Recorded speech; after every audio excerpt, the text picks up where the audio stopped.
Everyone, আমি চলে এসেছি আমার নতুন আরেকটি ভিডিও নিয়ে, যেখানে আমি শেয়ার করেছি আমার বানানো বিরিয়ানির রেসিপি।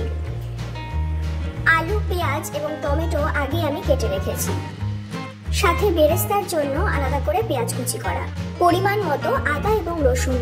প্রথমে চিকেনটাকে খুব ভালো করে ধুয়ে ম্যারিনেট করার জন্য তার মধ্যে লবণ, লঙ্কার গুঁড়ো, হলুদ, বিরিয়ানির মশলা যেটা আমি আগে থেকেই গুঁড়ো করে রেখেছিলাম, আদা রসুন বাটা, পেঁয়াজ বাটা, টমেটো বাটা, অল্প সর্ষের তেল, জিরে গুঁড়ো, ধনে গুঁড়ো এবং দই দিয়ে ভালো করে চিকেনটাকে মেখে ম্যারিনেট করার জন্য রেখে দেবো।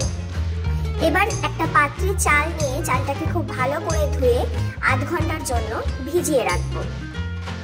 কেটে রাখা আলুগুলোতে অল্প লবণ, লঙ্কার গুঁড়ো এবং হলুদ দিয়ে মেখে রাখবো, যাতে ভাজার সময় কালারটা বেশ সুন্দর আসে। এরপর বেরেস্তার জন্য কেটে রাখা পেঁয়াজগুলোকে ভালো করে গরম তেলে ভেজে নেব। তারপর আলুগুলোকেও বেশ ভালো করে লাল লাল করে ভেজে নিতে হবে।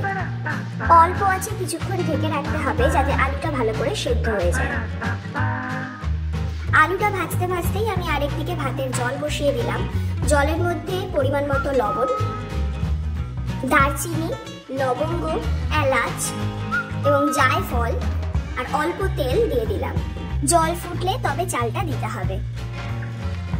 আলুটা ভাজা হয়ে গেলে সেটাকে তুলে রেখে তেলের মধ্যে চিকেন এবং মশলাটা দিয়ে ভালো করে কষিয়ে নিতে হবে। মাংসটা তেল ছাড়তে শুরু করলে ভেজে রাখা আলুগুলো তার মধ্যে দিয়ে কষিয়ে নিতে হবে।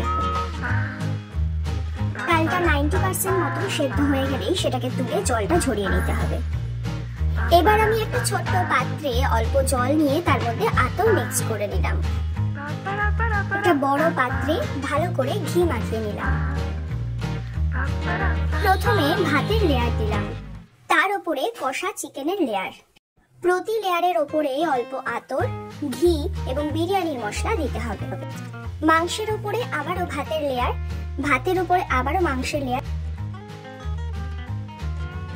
আর প্রতিবার ভাতের লেয়ারের ওপরে ঘি এবং আতর সাথে বিরিয়ানির মশলা অবশ্যই ছড়াতে হবে। প্রতিটি লেয়ারে কিন্তু ভেজে রাখা বেরেস্তাটাও দিতে হবে, যেটা আমি প্রথমে ভুলে গিয়েছিলাম, তাই সবার শেষে আমি উপরে দিয়েছিলাম।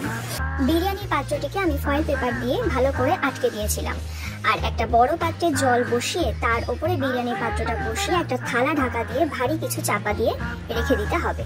এবং ফাইনালি আমাদের বিরিয়ানি রেডি। ভিডিওটি তোমাদের কেমন লাগলো অবশ্যই কমেন্ট করে জানাবে এবং লাইক ও শেয়ার করতে ভুলবে না। যদি আমার চ্যানেলে প্রথম এসে থাকো তাহলে অবশ্যই চ্যানেলটি সাবস্ক্রাইব করে দেবে এবং বেল বাটনটি প্রেস করে দেবে।